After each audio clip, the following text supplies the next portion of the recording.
She sat alone at the wedding feast until a giant Lycan king said, "Act like you're with me."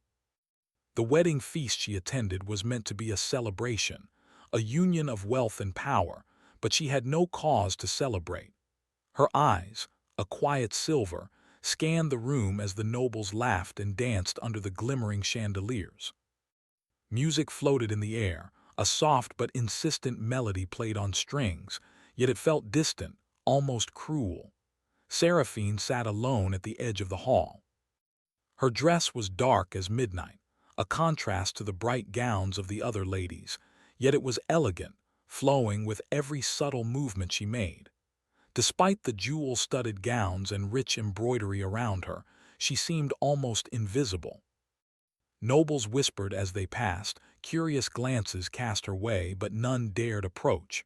Some called her cursed, some said she was unlucky, most simply ignored her, letting the hum of the feast continue around her. Her thoughts drifted to the man she was supposed to marry, the man who had abandoned her years ago for ambition and power. He had chosen his crown over her, leaving her alone in this hall that now smelled of roasted meats, burning candles, and perfumed nobles. The memory of his absence stung her heart like frostbite. She had learned to hide the pain behind her calm composure, but inside, her emotions roared like the winter storm that raged beyond the castle walls. The hall's massive oak doors groaned open suddenly, and a chill swept through the room. Candles flickered, and whispers rose like wind through the trees. All eyes turned to the doorway. He entered with a presence that could not be ignored, a figure of immense size, draped in dark furs that hinted at something wild and powerful. His eyes glowed amber, catching the candlelight and holding it like molten gold. Every step he took echoed with authority. He was the Lycan king of the northern wilds, a being spoken of in hushed tones by the fearful and the brave alike. Tales of his power had traveled far and wide, yet no story truly captured the weight of his presence in the hall. People instinctively stepped back, as if some invisible line warned them not to come closer. And yet, he did not move toward the bride, or the noble lords, or the queen at the high table. He moved straight toward Seraphine. The hall fell into a hush, the kind that pressed on the chest and made it hard to breathe. Seraphine's heartbeat quickened, not from fear, though there was that, but from something more confusing, a recognition or perhaps a challenge. The Lycan king stopped before her, and his amber eyes locked with her silver ones. He was impossibly tall, broad, and powerful, yet there was a stillness about him that felt almost human. He leaned slightly closer and spoke, his voice low and rich, carrying across the silent hall. "Act like you're with me." A murmur ran through the nobles, disbelief and curiosity mingling like smoke. Seraphine's lips parted slightly, unsure whether to respond. The command was not rude nor polite. It was something in between, an expectation, a test. Her mind raced. To refuse him would draw attention, perhaps dangerous attention, from someone as unpredictable as the Lycan king. To comply, well, she had no idea what that might mean. Her pride and caution warred with each other, yet something inside her stirred, a spark of daring she had not felt in years. She rose slowly, her dress whispering across the stone floor. The king's gaze did not waver, steady and unyielding. "Do not fear me yet," he added, and there was a strange softness to the words, almost imperceptible, yet it reached deep inside her chest. With careful composure, she allowed herself to approach him. The nobles parted instinctively, creating a path for her. The air between them seemed charged, almost alive, like the storm outside that rattled the castle walls. When she reached him, she hesitated, searching his expression for a clue. What did he want? Why her? The king inclined his head slightly, almost imperceptibly. "Walk with me," he said simply. Seraphine followed, heart pounding. The hall seemed to stretch and contract around them. Nobles whispered behind their fans and musicians faltered, their strings giving a small, nervous squeak. She felt every pair of eyes on her, judging, questioning, but she refused to show her unease. As they moved, the king's presence pressed upon her, not in a threatening way, but in a way that made her aware of every breath, every heartbeat.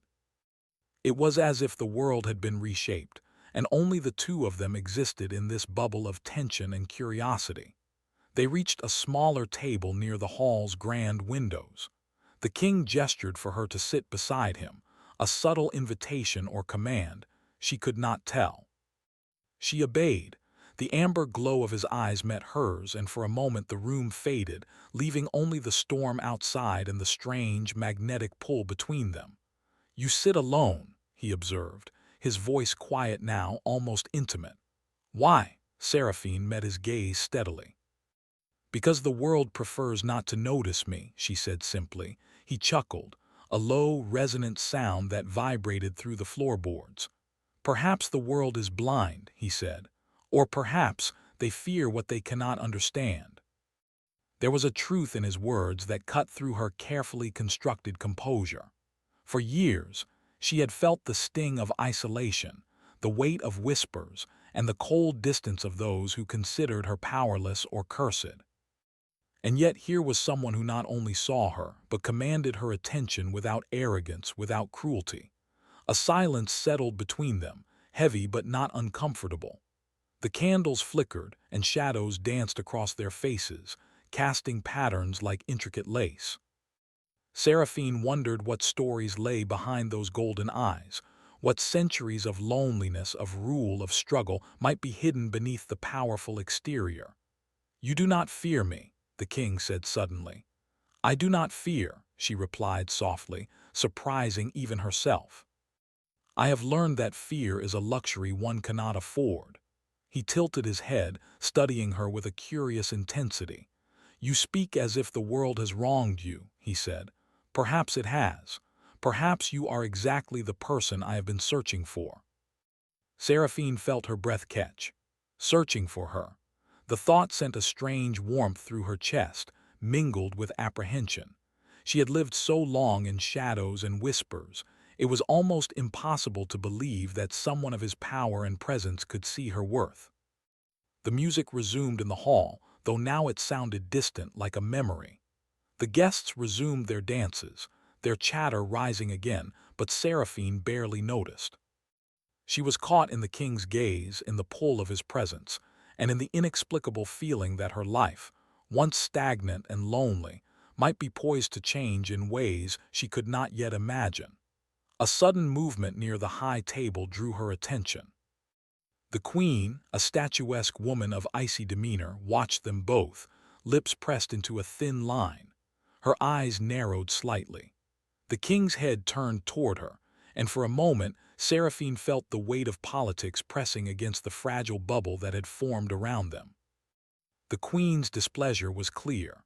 The nobles murmured again, wondering who the bold, dark-haired lady was who dared sit beside the feared Lycan king.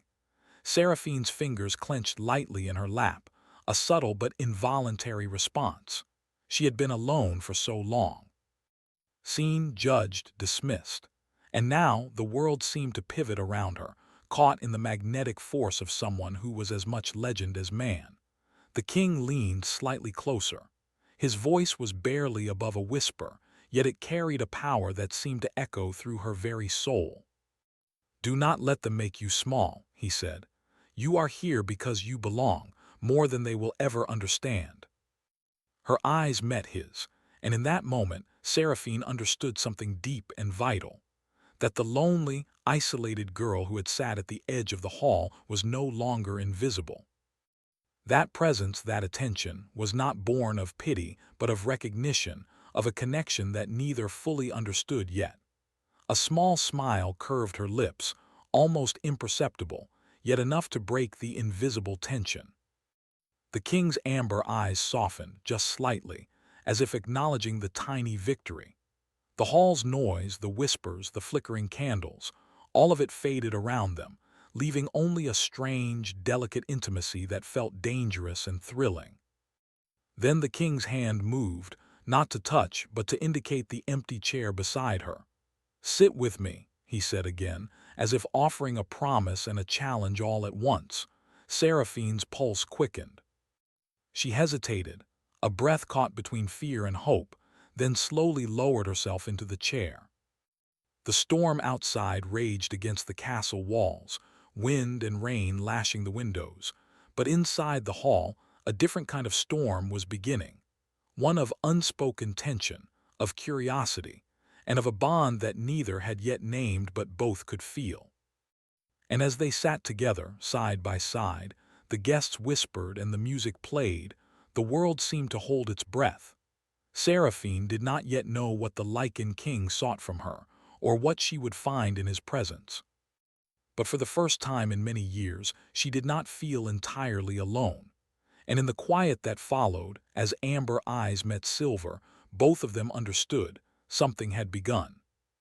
Something that would change the course of their lives forever. The storm outside had passed, leaving the castle drenched in silver moonlight. Rain droplets clung to the castle walls and windows, glinting like tiny crystals in the pale glow. The hall, which had earlier been alive with music and chatter, was now quiet, its warmth replaced by the cool serenity of night. Seraphine had remained at the king's side for hours, her presence a quiet statement that she was no longer invisible. Yet despite the calm of the hall, her mind was restless, swirling with questions she dared not voice. The Lycan king rose from the chair beside her, his massive frame casting a shadow across the polished floor. "Come," he said, his voice soft but commanding. "Walk with me." Seraphine hesitated, glancing back at the hall where a few lingering nobles watched with curiosity and envy. But the pull of his presence was stronger than any caution. She rose, smoothing her dark gown, and followed him. He led her through winding corridors and up a spiral staircase carved from black stone, until they reached a balcony overlooking the castle's gardens.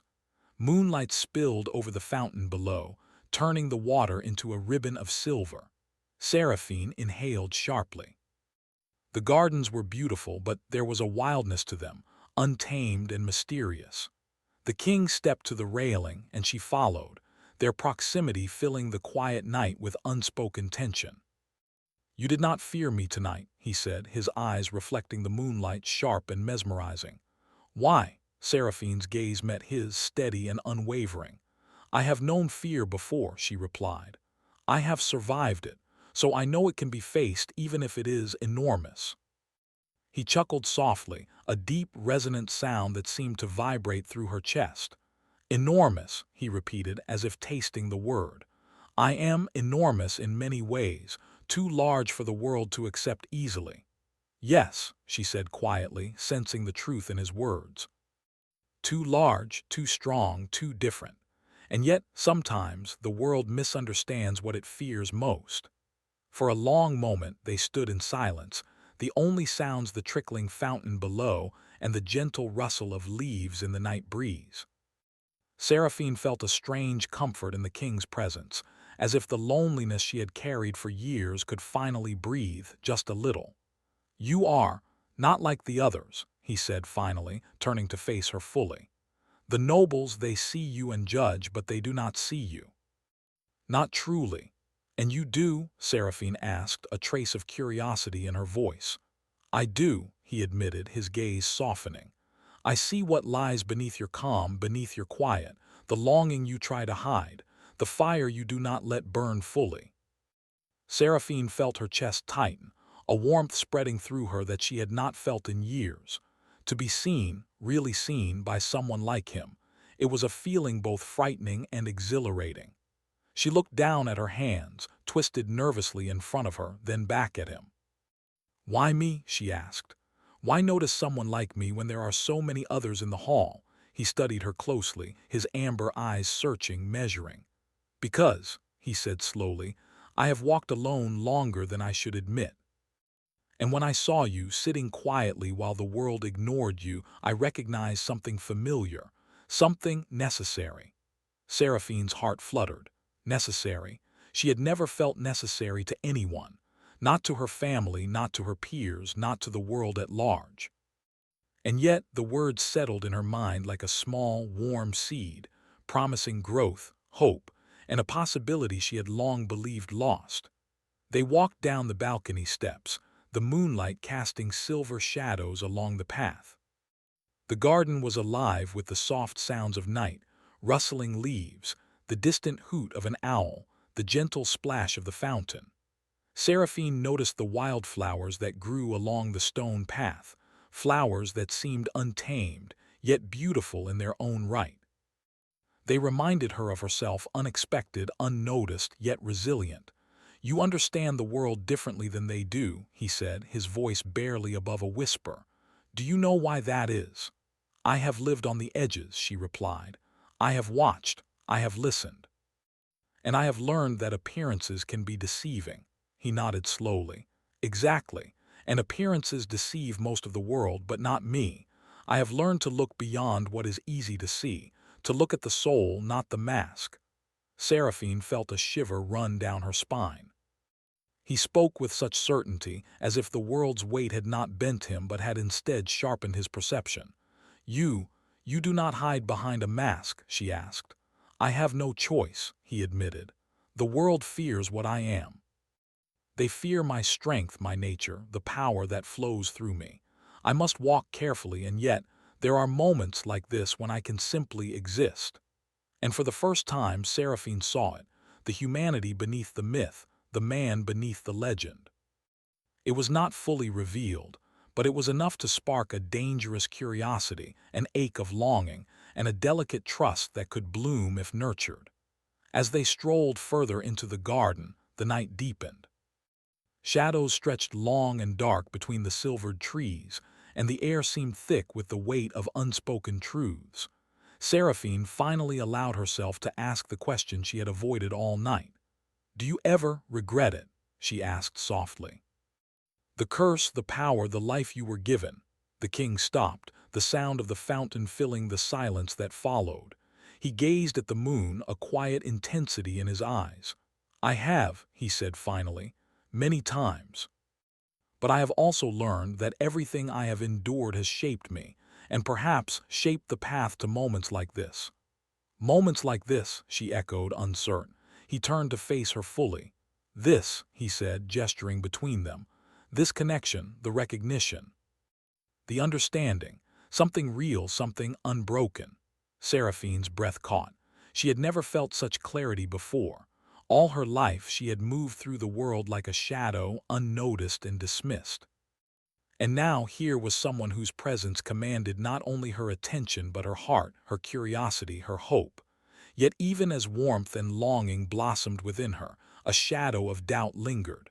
What did he truly want? Was this genuine?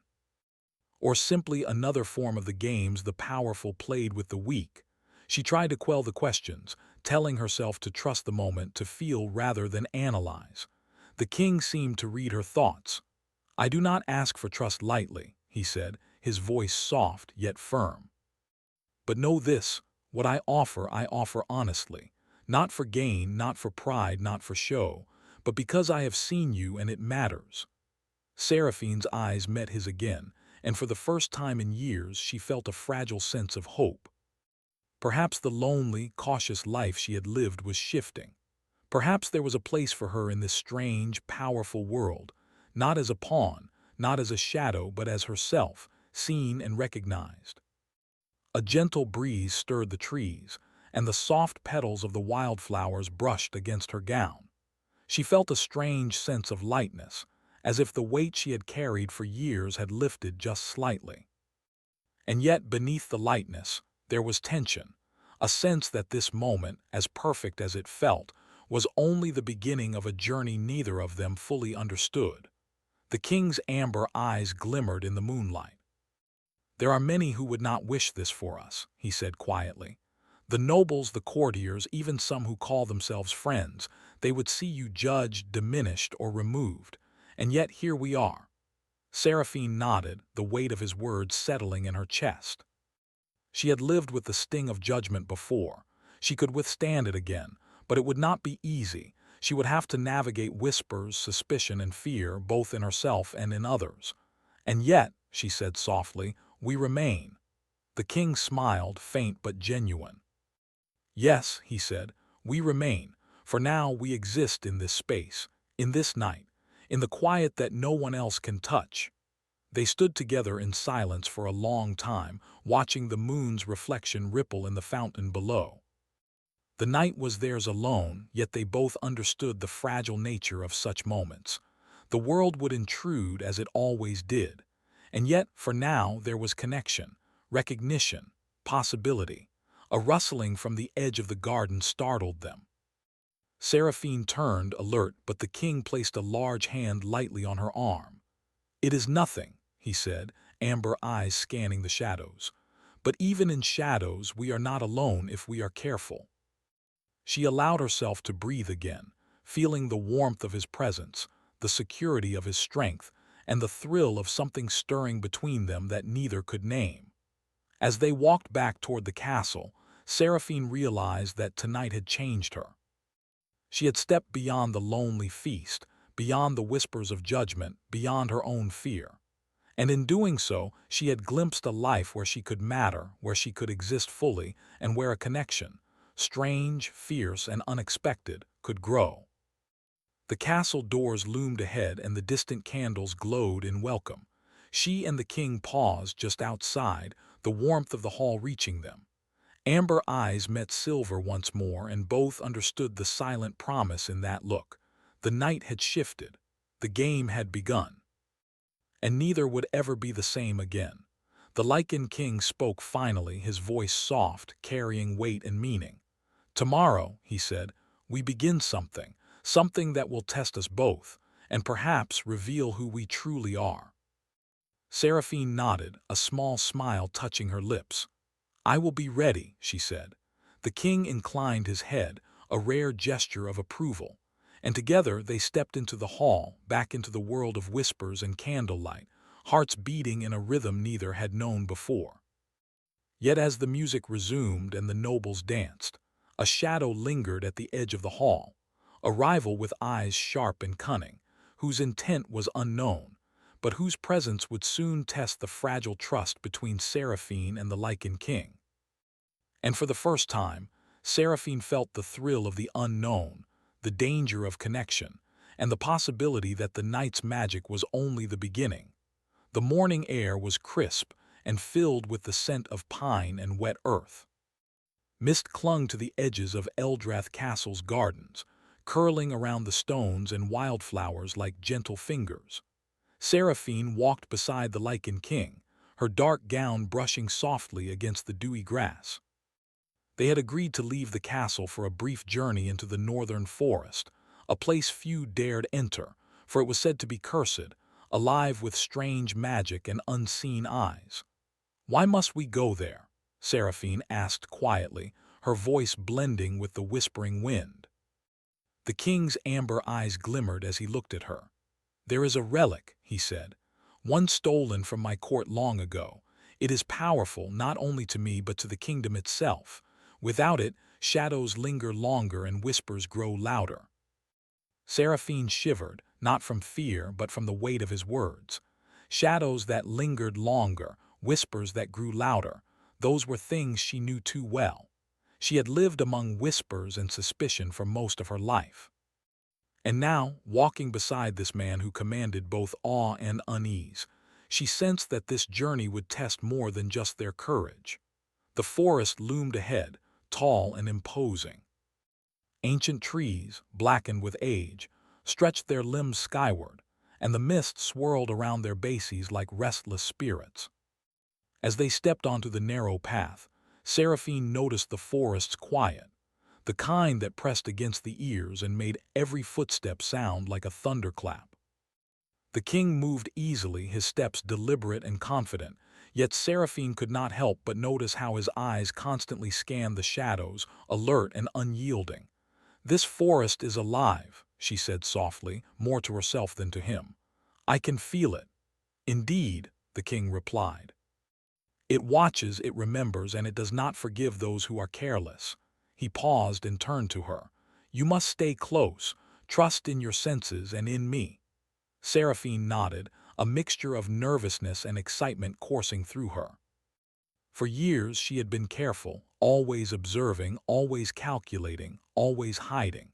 But beside the king, she felt a freedom she had not known before, a sense that the world could still surprise her, and that perhaps she could face those surprises and emerge stronger. The path wound deeper into the forest, the mist thickening, curling around their legs like soft smoke. The trees grew taller, darker, and the air felt heavier, charged with a strange energy that seemed to hum under the skin. Occasionally, Seraphine thought she heard whispers, soft, fleeting, and distant, like the sighs of ghosts, but the king remained calm, his presence a steady anchor in the unsettling surroundings. "Do you feel it?" he asked suddenly, his voice low. Yes," she admitted. "It feels aware of us." He nodded, a faint smile tugging at his lips. "It remembers everything, every footstep, every word spoken, and it watches those who enter its heart. We must be cautious but not afraid." As they walked, Seraphine could not help but study him. He moved with a grace that seemed impossible for someone of his size and power. Every step was deliberate, every movement precise. And yet, there was a quiet vulnerability in the way he occasionally glanced at her, as if gauging her comfort, her fear, her courage. After a while, they reached a small clearing, bathed in the soft glow of the morning sun that filtered through the mist. In the center lay a pool of water, perfectly still, reflecting the sky and the towering trees above. Seraphine knelt beside it, entranced by its clarity, while the king remained at the edge, his amber eyes scanning the shadows beyond. "This is where the relic was last seen," he said softly. "The forest does not let go of what it has claimed, but it tests those who seek it. Only the worthy may find it." Seraphine's fingers brushed the cool surface of the water. "How will we know we are worthy?" she asked. The king's gaze softened, and for a moment he seemed almost human, almost vulnerable. "By what we are willing to risk," he said. "By what we are willing to face within ourselves. Fear, doubt, even hope." The words sent a shiver down Seraphine's spine, though not from fear. There was a truth in them that resonated deep within her. She had spent her life facing shadows of her own making, doubts that whispered she was insignificant, and hopes that always seemed just out of reach. And now, beside him, she realized that facing those shadows might be possible if she dared. They moved closer to the water, and suddenly the forest seemed to shift. Mist rose from the ground in curling tendrils, and the trees bent subtly, as if watching, listening.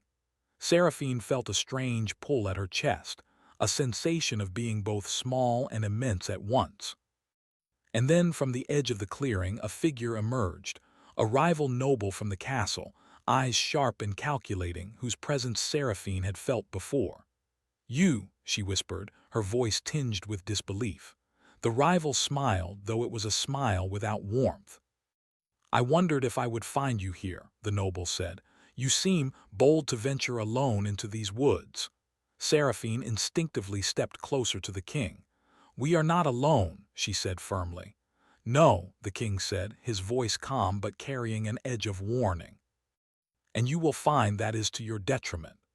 The noble's smile faltered for a moment, and Seraphine noticed the subtle shift in their demeanor. It was clear that even this cunning rival recognized the king's authority and the danger of underestimating him. The noble stepped back, eyes darting to the shadows. "I will leave you to your exploration," they said finally, retreating into the mist. Seraphine exhaled slowly, feeling the tension in her chest loosen just slightly. "That was unnerving," she admitted. The king's hand brushed against hers, not a touch of intimacy but of reassurance, grounding her in the strange, charged energy of the forest. "You are stronger than you realize," he said softly, "and braver than most who walk these woods." They continued through the clearing, moving toward the heart of the forest, where the relic was said to be hidden. The path grew narrower, the trees denser, and the mist more persistent. Seraphine could feel the forest's eyes on them, a living presence that made every step deliberate, every breath intentional. As they walked, the king began to speak of his past, of the curse that had bound him for centuries and the burden of power he carried. His voice was quiet, almost confessional, and Seraphine listened with rapt attention. "I was not always as I am," he said, amber eyes fixed on the path ahead. "I was once human like you, but the forest claimed me, and in its claim it gave me strength and took much else. Loneliness, fear, time, the endless weight of existence." Seraphine's heart ached with understanding. She had lived with her own burdens, though smaller in scale, yet similar in intensity. To live with isolation, to be misunderstood, to face the world's cruelty and judgment, these were things she knew intimately. "Do you ever wish it were different?" she asked softly. He paused, considering the question. "Sometimes," he admitted. "But I have learned that regrets do not help. Only understanding, only acceptance, and perhaps the rare moments of connection that remind me I am still capable of feeling." Seraphine felt a shiver run through her. Connection. The word felt fragile, yet powerful, a thread linking them through shared understanding and quiet recognition. She realized that, for the first time, she was not alone in her loneliness. That there was someone who understood the weight of being different, of being seen as other, and yet still capable of hope. As they reached a small clearing at the heart of the forest, the mist thickened and the air grew colder. The relic was said to be hidden here, guarded by the forest's magic, which tested those who sought it. Seraphine felt a strange pull, a sensation that tugged at her heart and mind, urging her to look deeper within herself. The king knelt beside the pool at the center, amber eyes scanning the water. "The forest tests our truths," he said. "It sees into the heart. Only if we are honest with ourselves will it reveal what we seek." Seraphine approached, kneeling beside him. The water was clear, almost unnaturally still. As she gazed into it, she felt the pull of her own fears and desires, the longing for recognition, the need for understanding, the quiet hope that someone might finally see her for who she truly was. She met the king's gaze, and in that moment the connection between them deepened. Words were unnecessary. Their shared understanding, their quiet trust, spoke louder than any promise. The forest seemed to acknowledge it, the mist swirling in gentle spirals, the trees leaning subtly as if nodding in approval. A soft ripple moved across the pool, and Seraphine realized the relic had been revealed, a small, intricately carved pendant glowing faintly with silver light. She reached for it, her fingers brushing the cool surface. The king's hand hovered near hers, a silent offer of support. Together, they lifted the pendant, and a quiet energy flowed through the clearing, a sense of accomplishment and unity that neither had expected. Yet even as they held the relic, Seraphine felt the whisper of caution. The forest was not done with them. Shadows moved at the edge of vision, and distant eyes watched, unseen but present. The journey was far from over, and the path ahead promised challenges that would test their trust, their courage, and their bond.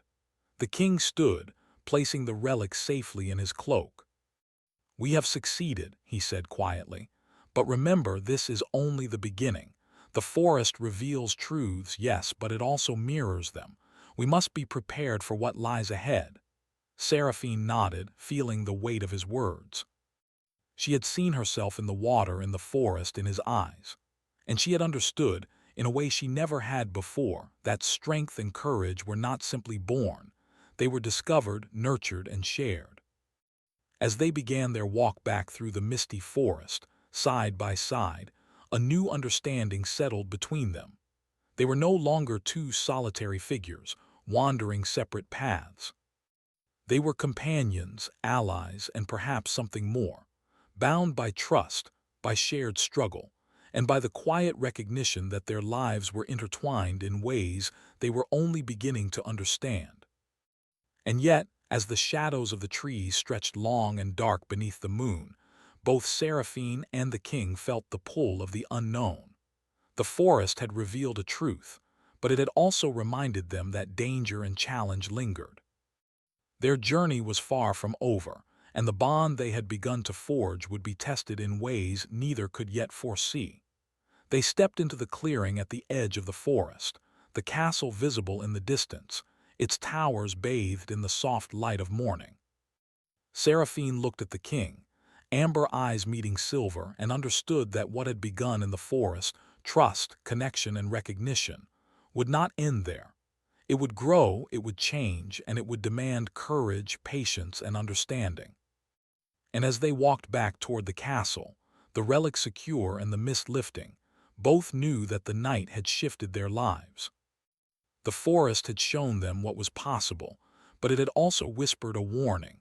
The path ahead would be difficult, and their bond would be tested in ways they could not yet imagine. Yet for now, they walked together, side by side, and the world seemed, if only for a moment, wide enough to hold them both. The sky over Eldrath Castle was a tumult of gray and gold, as if the world itself could not decide whether to mourn or celebrate. Storm clouds lingered over the northern hills, while sunlight pierced through gaps, scattering golden beams across the towers. Seraphine stood on the highest rampart, the wind tugging at her dark gown, her hair like a banner in the morning. Beside her, the Lycan King's massive form stood steady, amber eyes scanning the horizon with a vigilance honed over centuries.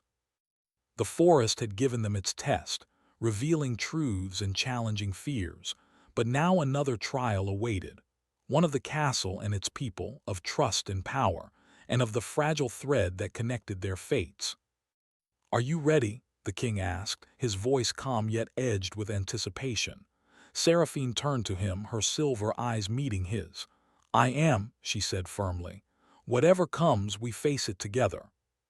He inclined his head slightly, a rare gesture of approval, and together they descended the ramparts to the courtyard below, where the nobles were already gathering.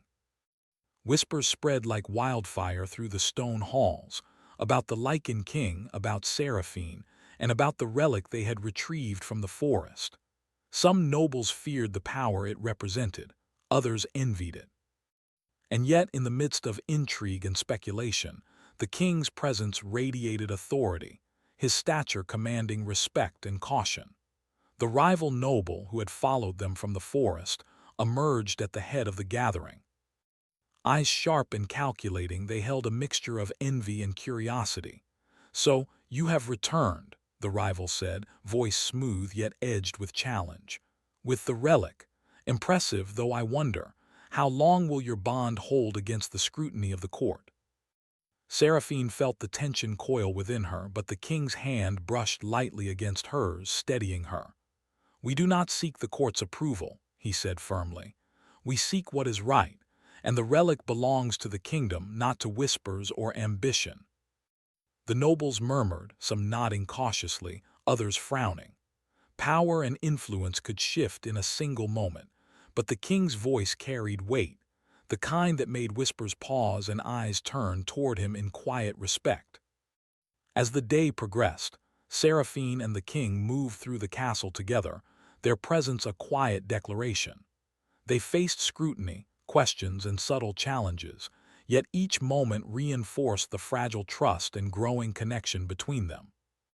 Seraphine felt a strength within herself that she had never known, a courage born not of fearlessness, but of understanding, and of the knowledge that she was no longer alone. By evening, they reached the great hall once more. The chandeliers glowed, casting golden light across the polished floors. Nobles had gathered, their curiosity and caution mingling with the lingering memory of the storm and the forest. The king and Seraphine stood before the high table, where the queen and other leaders awaited.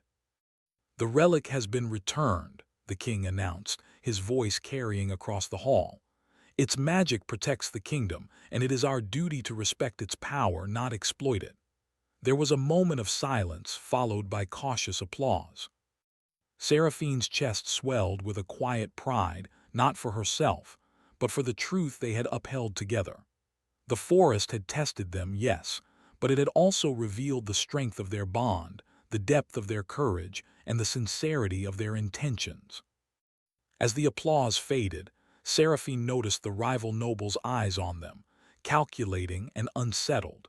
Yet even their scrutiny could not pierce the bond that had formed between her and the king.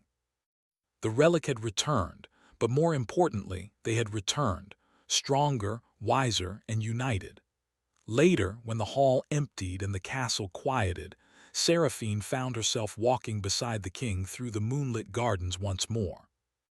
The air was cool, carrying the scent of wet stone and blooming night flowers. Silence settled between them, not empty, but full of understanding. "You have changed," the king said finally, amber eyes soft in the moonlight. "Since the night of the feast, since the forest, you have grown stronger, braver, more yourself than you were before." Seraphine smiled faintly, a mixture of humility and quiet pride. "And you?" she asked. "Have you changed?" He considered, then nodded slowly. "Yes. I have learned that strength is not only in power but in trust, in letting someone see you and in seeing them.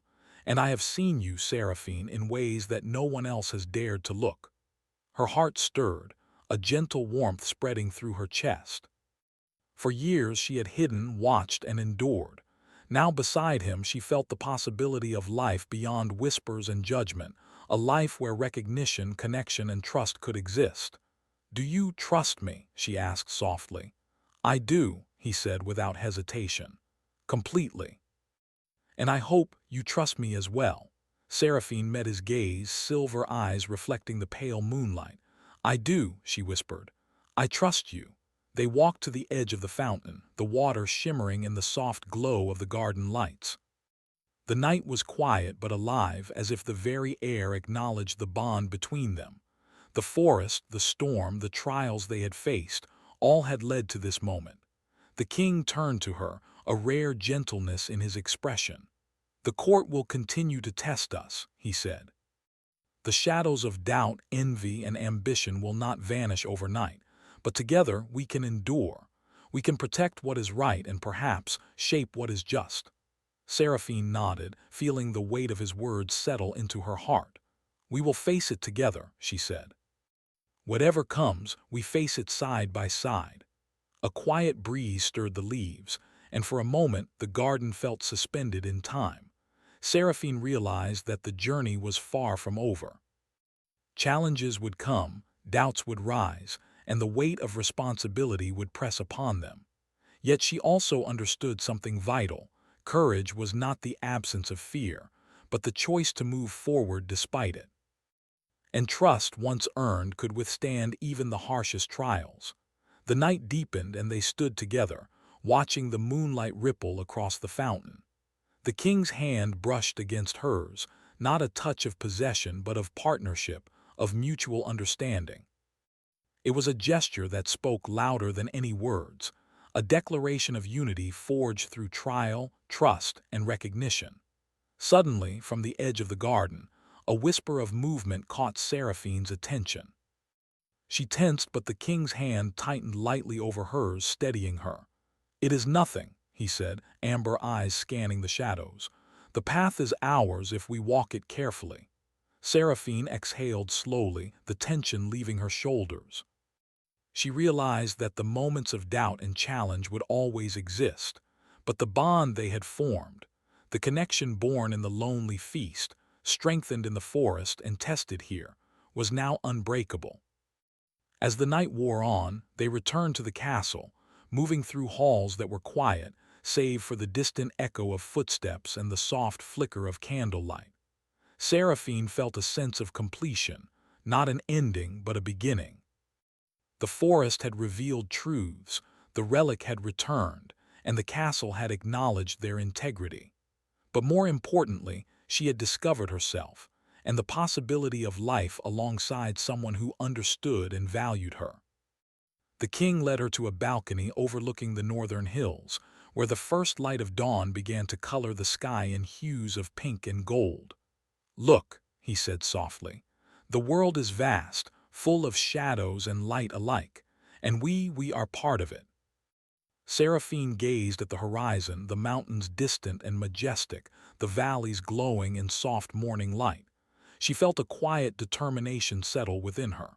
"Yes," she said, "and together we will navigate it. Whatever comes, we face it together." The king's amber eyes met hers, and in that moment there was no fear, no doubt, only a quiet acknowledgement of shared strength and possibility. Together, he agreed. The wind stirred, lifting her hair and gown like a banner. The castle, the forest, the mountains, all stretched before them, filled with both challenge and promise. Seraphine realized that she was no longer the lonely lady at the edge of a wedding feast. She was seen, valued, and recognized. And she had found someone whose presence balanced her own, whose trust and courage intertwined with hers in ways she had never imagined. As the sun rose, spilling golden light over the towers and forests, Seraphine and the Lycan king stood together on the balcony, side by side, facing the world. The relic rested safely within the castle, the trials had been met, and the whispers of doubt had been silenced, at least for now. And though the future remained uncertain, one truth was undeniable. They had found each other in a world that often overlooked the quiet, the different, and the misunderstood. And together, they would endure, they would grow, and they would carve a path through shadows and light alike, bound by trust, recognition, and the possibility of love that transcended fear and legend. For the first time in years, Seraphine felt a peace she had never known, a sense that her story was no longer defined by absence, judgment, or loneliness. It was defined by courage, trust, and connection. And in the presence of the Lycan king, she felt the quiet power of redemption, not only for him, but for herself as well. The morning wind carried the scent of the forest and the castle gardens, a promise of new beginnings. Seraphine breathed deeply, feeling the world expand around her, filled with possibility and hope. And as she turned to meet the king's gaze, amber eyes and silver met in a silent vow. Whatever shadows remained, whatever challenges arose, they would face them together. The journey was not over, but for the first time the path ahead felt illuminated, not by magic alone, but by trust, courage, and the quiet certainty that they were no longer alone. And in that understanding, both Seraphine and the Lycan king found the redemption they had sought, not in power or legend, but in the recognition and bond that could withstand time, fear, and uncertainty. The castle stood behind them, the forest before them, and the sky above them. And for the first time, the world felt large enough, full enough, and welcoming enough to hold them both.